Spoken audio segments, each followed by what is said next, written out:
Welcome Aquarius to your in-depth weekly forecast for week commencing the 15th of April for the Ascendant, the Sun or the Moon. It's been quite a frenetic time of late with all that dazzling energy in the third house of your situation and the activation of the total solar eclipse. Third house is busy, it's quick moving interactions and messages, and of course Mercury, the ruler of this part of astrology, has been in retrograde since the 1st of April.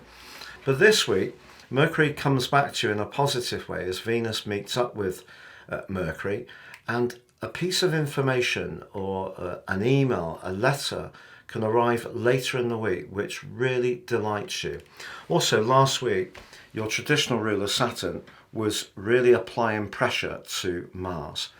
Mars in the second house for you has given you an absolute determination to improve your financial lot, which Saturn has probably been challenging over the last year. Neptune in this area since 2012 may have seen you a bit too generous at times. Saturn has asked you to redress the balance, be much more cautious with resources. But then if things have really tightened up, Mars has come along from the 23rd of March and said, look, we really got to get our heads down, sort this out. But then last week they came into that conjunction. So things may have been pretty tense as this week begins. Mars just inches away from Saturn, and that's a good news story. But also on the chart wheel, you can see that Pluto continues just into your sign, but arcs right on Monday with the path of fortune in house 9. A contact with someone further afield. It could be overseas.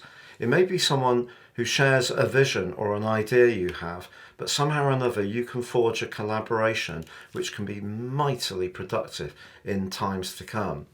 But also back to the wheel, there's the moon in Cancer, its home sign, but for you, house 6, very much about practicality. So the moon's asking you, yeah, you've had a busy time, Aquarius.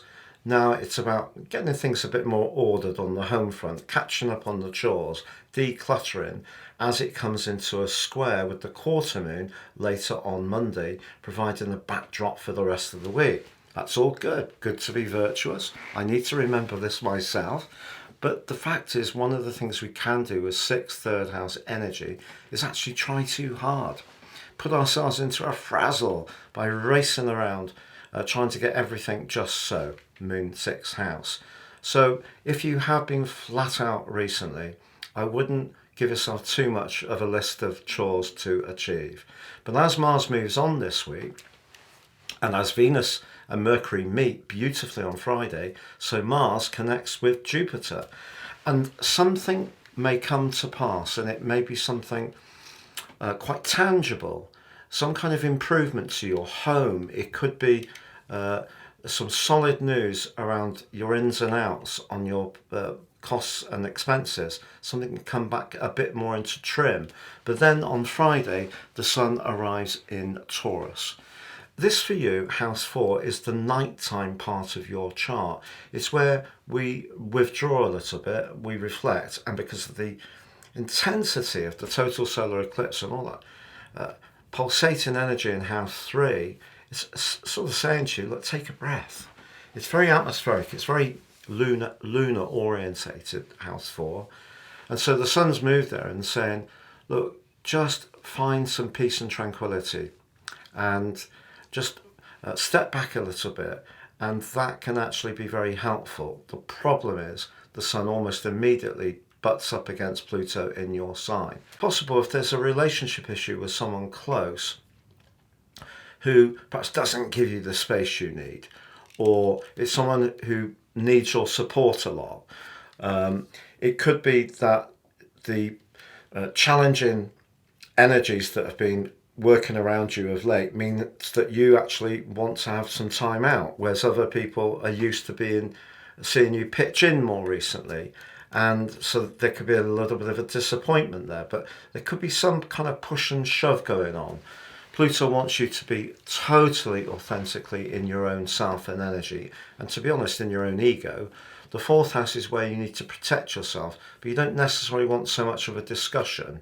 So maybe it's an inner challenge that's going to come up as much as something around you, but that is possible as the week draws to a close. But all in all, Bright energy still in third house with Mercury meeting Venus.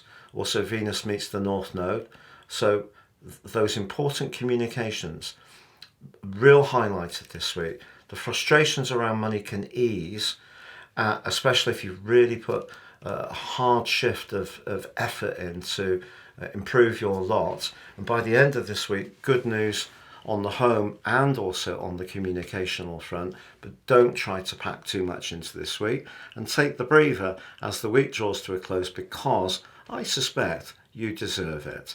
It's been a real pleasure being with you, Aquarius. Have a great week. We have done some research and found 55% of people who tune into my channel don't subscribe. If you're one of those people, I'd be honoured if you would support the channel and click or tap on the bell notification symbol and sub.